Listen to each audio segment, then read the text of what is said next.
You're juggling it all: work, family, decisions, expectations, 6 hats, maybe more every single day. But behind the scenes, your body is running on stress, and stress left unchecked will lead to illness. I'm Dr. Shami, an integrated family doctor, and this is 6 Hats, the podcast that helps you understand what stress is doing to your body and what you can do about it now. Hello, everyone. Welcome back to the 6 Hats podcast. And today I'm sitting down with Michelle Curmi, a holistic psychologist who is passionate about helping women navigate the emotional and mental changes of menopause. Now, together, we're going to explore how hormonal shifts in perimenopause and menopause deeply influence brain function, emotional well-being, and self-identity. Now, Michelle will share with us why this stage of life isn't just about symptoms, but about reflection, self-compassion, and reclaiming your joy and purpose. Welcome, Michelle. Oh, thank you so much for having me. So I'm really excited to get into this conversation because this is what you see in practice. And it's so amazing to have experts come onto the podcast and just listen to your experience, which I absolutely love. So Michelle, Yes. I'd love to start with what's really happening to our brain and mood when estrogen declines in menopause. Sure. Well, estrogen acts as a neuroprotective hormone. So it helps regulate neurotransmitters like serotonin and dopamine, which influence our mood, our focus, and our emotional stability. So when these hormone levels drop during menopause and perimenopause, many women experience forgetfulness, mood swings, anxiety, sadness, depression. And they'll often kind of describe a brain fog. I mean, we've all heard of that, brain fog. And often we think, and I know I did, I thought I was going insane. I thought I was absolutely going crazy. So it's that difficulty concentrating. Forgetfulness was a really big one for me personally, and mental fatigue. But understanding that that's a very real symptom is really important. You're not actually going crazy. It's a real symptom, and it's linked to hormonal shifts that affect our cognitive clarity. Amazing. See, I loved how you said it, similar symptoms happen to you. I love Yes. to go on to that and sort of, if you don't mind sharing. Of course, absolutely.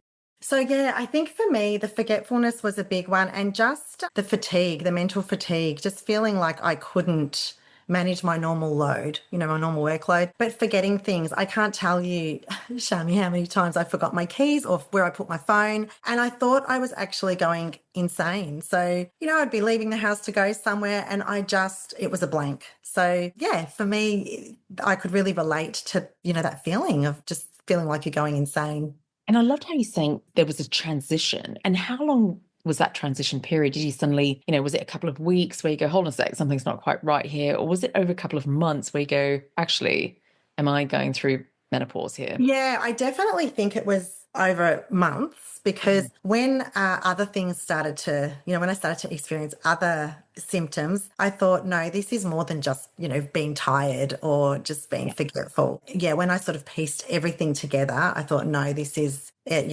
I need to go and get some help for this. So, it definitely took longer than I kind of reflect back and think, oh gosh, I wish I, got the support earlier. Yeah. Absolutely. Let me go into what you do so well. It's how can we shift from coping to thriving in the face of emotional and mental health challenges? Absolutely. Well, I think we need to think about menopause as an individual expression. How it affects our body is very different. So what I might experience could be different to what you experience. So it's a real time for introspection and change. Jane Collins refers to it as a season of wisdom and speaks of it as a time for reflection, with self-love, to look back and embrace the knowledge of what hasn't worked, what has worked, and kind of let go as needed to step into a new wisdom-infused way of being, which is just so powerful and so empowering, right? So it's a time to look inwards, to turn inwards, and to care deeply for ourselves, not out of indulgence, but out of necessity. So when we think about it, I like to sort of think about it as a few pieces of the puzzle. So mental health is obviously a mental and emotional health are one piece. Physical health is another piece. Nutrition is another one, and our hormone health. So I like to break it down into kind of those 4 areas that kind of encompass some of the tips that I was going to sort of talk about next in relation to that. But I just think of thinking about it as a season of wisdom, and having that introspection is a really lovely way for us to think about this next chapter of our lives. Yeah. I love how you shared that because often it's go, go, go. We're moving forwards. We're always doing. Yeah. I see so many women never stopping. And it's really interesting when I do ask, what do you do for yourself? Do you have time for stillness? Often it's a no. The week is packed. And I loved how you mentioned that. Is there anything that you can share from your clients of what they've discovered when they do a bit of self-reflection? Yeah, I think, well, there's lots of things, but I think that, the first step to self-reflection is acknowledging, right, that you have. That's where it starts. So that's always the first step for some of my clients. It's like, oh, wow, yeah, this is a thing that I'm feeling and this is what I'm going through. So they grow this observer part that can say, I'm going to give myself grace and name actually what's happening to me. I'm going to actually acknowledge and embrace that rather than, what you were just describing before, keeping on going without kind of stopping. And doing things like, prioritizing sleep, just starting to prioritize different things, which can feel a bit odd because we're not used to prioritizing ourselves. We're just not. We're used to putting everybody else first. And yeah, so, we know, for example, that sleep is the foundation of mental I mean, I don't cope when I don't sleep. I don't know about you, but Oh, absolutely. I need my oh, sleep. yeah, So important. exactly. Yeah. And we know, right, that, I mean, you taught me this, that, hormones can disrupt that change in life, that menopause, that hormones can change and disrupt our sleep. So thinking about what things do we need to put in place, like keeping a cool, dark room, avoiding alcohol, heavy meals before bed, and considering magnesium, melatonin, or whatever, talking to our health professionals about that. And another area as well is, moving our bodies daily. Love it. Yeah. So, movement is one of the most powerful tools for our mental health and probably one of the most underprescribed antidepressants. I often refer to it as. Love that. Oh my God, Right. absolutely. And I'd love to add in here, it doesn't have to be cardio. It's not about I hear you. running. Yeah. Yes, Yeah. exactly. Yeah. So it doesn't actually have to be anything we don't enjoy. So, when you look on social media, there's this real push for doing strength training. So, really, it doesn't have to be cardio. It doesn't have to be strength training. It doesn't have to be anything. It has to be something we enjoy. Any movement is better than no movement at all. So, Loved what you mentioned. that's, yeah, really You're so important. right. Because, in today's world, when you really reflect, how many hours do we spend sitting and Oh, I agree. sedentary position? And until you reflect, you realize most of the day is sedentary unless you make that conscious effort that, your desk place, that you are moving. But Yes. you literally would spend close to 10 to 12 hours sitting. Easy. I agree completely with you. Yes. So any movement's good movement. I just think that it has to be something you enjoy as well. So it doesn't Mm. matter what the trends are, just move your body. You can dance in the kitchen while you're cooking. Who cares? Or you can squats while you're waiting Yeah, for someone. Yeah. exactly. It doesn't matter. Yeah. So we also, another thing you taught me, and I have to share, this is probably one of the biggest tips that you've given me, was balancing blood sugars. Like when I saw you, I was a grazer and I've always been a grazer, but I didn't realize that the spikes and crashes in blood sugar can mirror mood swings and increase our anxiety. So, we know that what we eat impacts our mood, but it's not just what we eat, it's when we eat, right? So you taught me to eat 3 meals a day and to limit snacking. And oh my God, like what a difference that made. So I'm very grateful for that. Thank you, Shami. Michelle, what difference did it make? I love to share Huge that difference. experience. So yeah, for me, my sleep was so much better and my anxiety levels were reduced. So it just really helped me not crash 3 o'clock. I'd have that 3 o'clock kind of crash in the day. Yeah, it just keeps me feeling more balanced. So, but I really noticed a massive difference in the mood swings and it decreased my anxiety levels. So I find it really tricky sometimes though, because I do love food. And I love snacking. That's what I've been used to doing. But yeah, I think it's definitely been worth doing that for me. Amazing. I'm so glad you shared that because many are under the impression, because you hear all these different bits of advice, whether it's social media or Google, Yes. eating 6 meals a day, all Yeah. of that. And Yes. And it really goes back to hormones. It's not about calories in versus out. So I'm so No. glad you shared that, because what actually happens when you are snacking is spiking insulin multiple times in the day, leading to insulin resistance. Mm, The problem is you could manage that in your 20s, but mm, as you age, you're losing muscle mass and estrogen is declining.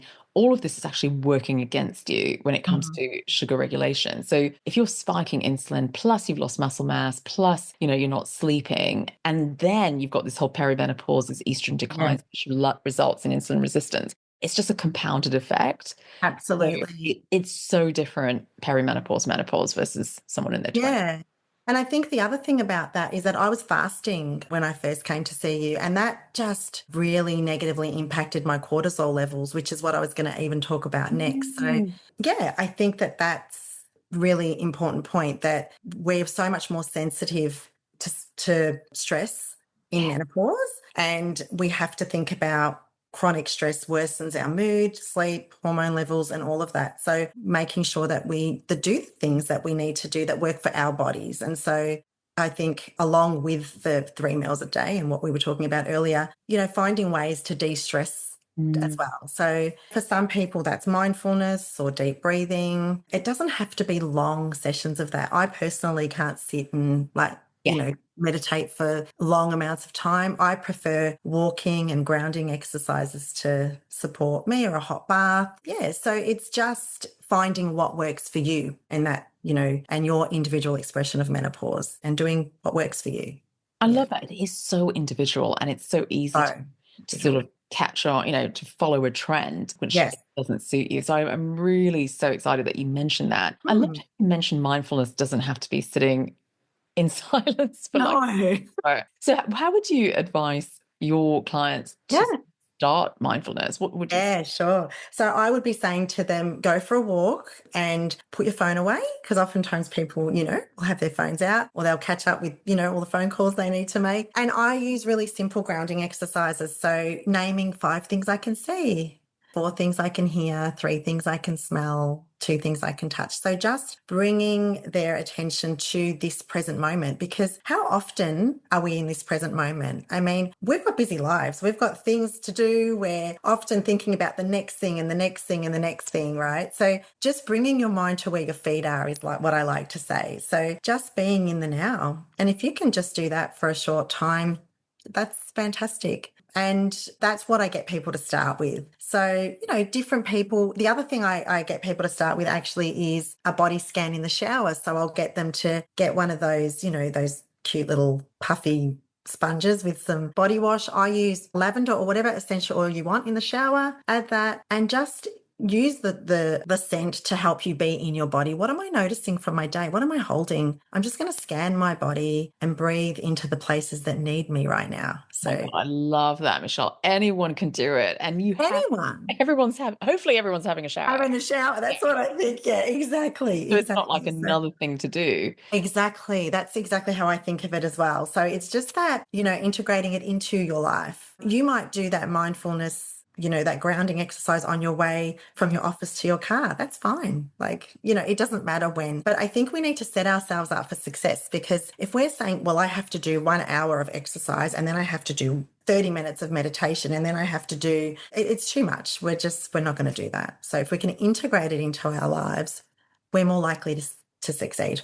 Amazing. I'm just going to sidetrack a bit. Why do you, Sure. Michelle, in today's world, women are so busy? What's happened? And, because their days are so packed, and why aren't they securing time for themselves? Yeah, I think look, I do a lot of work around self-compassion, and I think that was going to, we were going to talk to that Yeah. next, right? I think it's that. I think we're lacking self-compassion, and I feel like we've been socialized, especially our generation of women, to just put everybody else before ourselves. I don't think we stop. We are trying to run businesses, we're trying to run households, we're trying to be the best parents we can be, the best partners, the best friends. It's too much. It's far too much. And so often women find themselves at this point in their lives confused, exhausted. Yeah. So I feel like when I'm working with women, I feel like one of the biggest themes is this real lack of compassion for themselves. Wow. And would you say it's sort of like what they see in terms of the society, social media, the pressure to Oh, perform, and so much.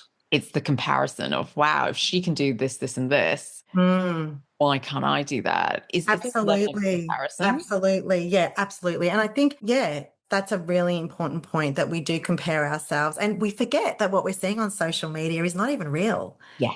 You know, these women, that's not actually really what's happening. This hustle, it's not real. They're showing the best parts of their life. You're not seeing actual reality. And we forget that, right? So what are we comparing ourselves to? It's not even real. So I definitely think that our expectations on ourselves when we compare ourselves to what's out there, definitely put pressure on us, to everyone, at the expense of ourselves. You will not believe the number of times I've heard that about Mm. putting yourself last, how Yes. often women do that. And again, where does that come from? Is that just like this maternal, motherly instinct of caring, of just making sure our family's safe? Where does it? Well, I think there's lots of different Yeah. ways that there's lots of different explanations for that. But my personal belief is that we've been socialized to do that. And we live in a world that's predominantly been set up by men. Like you think about the 40-hour work week, right? That was set up for men, by men, for men, when women were staying at home. Whereas here we are now, women trying to also work 40-hour weeks while running a home, while looking after the children, the mental load of all of that. And, you know, it's not often, one of the biggest things I hear is that there's not this shared, it's not a shared role at home. It's the Responsibility as woman well. that's not split evenly. So yeah, I think there's lots of different, ideas of where it Yeah. comes from, but that's my Yeah, personal. you're absolutely right. We're sort of fitting into a world that's created for a man and Yeah. to suit them. And how, if we had the choice, how would we design it Oh, so yeah, differently? absolutely. Because it doesn't work for our nervous systems. And that's why we see women sort of not falling apart, but coming to this time in their life saying, I can't sort of operate at this level anymore. Nor should they have to. Yeah. So, Michelle, what does it look like to reclaim joy and wisdom in midlife? We talked about compassion, but Yeah, sure. So education is empowerment, right? This is the most important thing, is understanding your own individual expression of menopause and what you're going through with compassion. It's crucial. And oftentimes when I say this to women, they're like, but what is that? What does that even look like for me? Like, I don't even know that. We can give compassion to our friends, to our kids, to our partners, to our animals, to everybody but ourselves. So treating ourselves with the same kindness and understanding and care that we treat others, and acknowledging our pain and suffering with gentleness and love for ourselves. And so when we do that, that means that we think about, and if we relate that to menopause, then we would be saying, okay, well, I want to sort of do a bit of a life audit and think about what I need to change. I want to reflect, reset, and reclaim. And as I said, as I've said so many times, what I might need to do might be very different to what you might need to do. So really being reflective. So for example, with our mental and emotional health, we might ask ourselves, how often am I feeling overwhelmed and anxious? Like actually honor it, acknowledge it. Is that what's happening for me? Am I supported emotionally through my friendships, or, are people constantly withdrawing from me? Like I often refer to it as withdrawing, because that's what happens. Like there's constant withdrawals, not just from our families, because often, if we have children, that's kind of a normal thing, but other people in our lives that are constantly withdrawing from us. So do we have what we need to feel emotionally supported, whether that's with therapy, with friends, or journaling, whatever it is that makes you feel emotionally supported. And, what brings me joy? Women don't even know what that is at this point in their life. They'll often be like, I have to get back to you because I've lost myself. I've lost myself in this kind of craziness of mothering and just doing. doing. Yeah. Yes, like you said, absolutely. I loved what you said, because I often actually ask, what does bring you joy in the week? And it is always like a blank face. Oh, totally. Yeah. And then when you reflect on that, there's actually quite a deep sadness, because Yeah. it's like, oh my God, I've actually really lost myself. I don't know who I am anymore. So starting to bring the focus back. So that's really important. And when we think about physical health and movement, like asking ourselves, am I moving my body regularly? What lights me up? What do I like doing? But also something that is not talked about is, am I resting and am I honoring my need for rest? So sometimes I skip exercise and I get in bed with my book and a cup of tea, and I'll just spend an hour in there. And that's taken a long time to get to, right? Because there's always washing, there's always someone wanting something, there's cooking, there's always something. But learning to honor rest is so important. And because when we think about physical health, we're often going, oh, yeah, we've got to exercise this many times. But it also incorporates honoring our need for rest. Glad you mentioned rest, because Mm. often rest can be associated with wasting time. Yes, totally. Reframing that, especially in a lot of highly functioning women, always doing or Yes. achieving that Mm. dopamine hit. What advice would you give to women who goes, actually, I'm not used to resting. It I feels actually just had this conversation with a woman today. oh, amazing. A Amazing. client today, my beautiful client who came and said exactly that. I mean, I can't rest. I don't know how to do that. Right. So, what we planned for her was that she was going to start with just 15 minutes, 15 minutes a few times a week. And she was going to get a cup of tea and sit on her deck. She loves being on her deck. And that she was just going to give herself 15 minutes, whether it was with a book, a magazine. It didn't matter what, but she was going to sit and notice how uncomfortable that felt. Be with herself, honor it. I'm really uncomfortable with this. I can feel it. I can feel everything tightening up, but I'm going to just sit here and breathe through this and honor my need for rest because she desperately needs it, but just doesn't know how. And so we'll work up from 15 minutes. So, you want to, as I said before, you want to set people up for success. And then before long, they'll be in bed for an hour like me, reading their book with a cup of tea, and it won't be a problem. But it does take practice because we are just not used to that, right? I'm going to share a personal story. I Yes, please. had the same problem Yeah, for yeah, many years of yeah, just associating rest with nourishment and a more positive experience. yes, And it's so interesting. I'm going to share a personal story of like, I remember growing up and we would, we were watching TV and I think my mum would say, oh, you're wasting time. yes. So I used to associate doing, well, nothing or resting with wasting time. And that was embedded. And it's taken me years to actually reframe that and know the importance of why rest is so important. It's So actually important. Yeah. nourishment for the soul, the mind, the body actually needs it, and we actually need to prioritize it. Oh, so important. But it's reframing your whole thought process around it, isn't it? Because and I think a lot of people would be able to really relate to that idea of you've just got to be doing, it's a waste of time. Yeah. Yeah, But it's a whole shift in the way you think about it. Yeah. absolutely. So your Yeah. client's going to start off doing that 15 minutes. How Yes. else, any other suggestions to sort of move along to resting and creating those strategies? How do Yeah. you advise your clients? Yeah, so I always do it in little chunks because it's tricky. And I always try to find something that they're comfortable with. So I have another client that loves baths, right? But she was struggling to stay in the bath. So even though she loved it, it was just, she would be anxious at sitting still and not doing anything. So we thought about, well, what could we do in the bath that's still restful? So, bring a book, watch. It doesn't even matter if she's watching a series on Netflix or whatever for now, or listening to a podcast. It's not ideal, the Netflix thing, but it's still her sitting there in the bath. And so it was about then being able to move those distractions away and being able to maybe put a candle on, put some oils on, and have some sensory things around her. So yeah, that was something that, again, she's working up towards that. Yeah. So some people prefer rest with a friend or with a partner, and that's okay as well. So it just depends. Oftentimes it's about me finding out what works for that person, for their individual needs, or what brings them joy, and working from that point in just small chunks. Yeah. Yes, what I'm hearing is find something that you love. Yes. Just make it like a tiny moment in the day. It Exactly. doesn't have to be like this hour. That's right. Yeah. And sit with the uncomfortable feeling, be with it. Yeah. With compassion for yourself, and you're learning something new. So, yeah.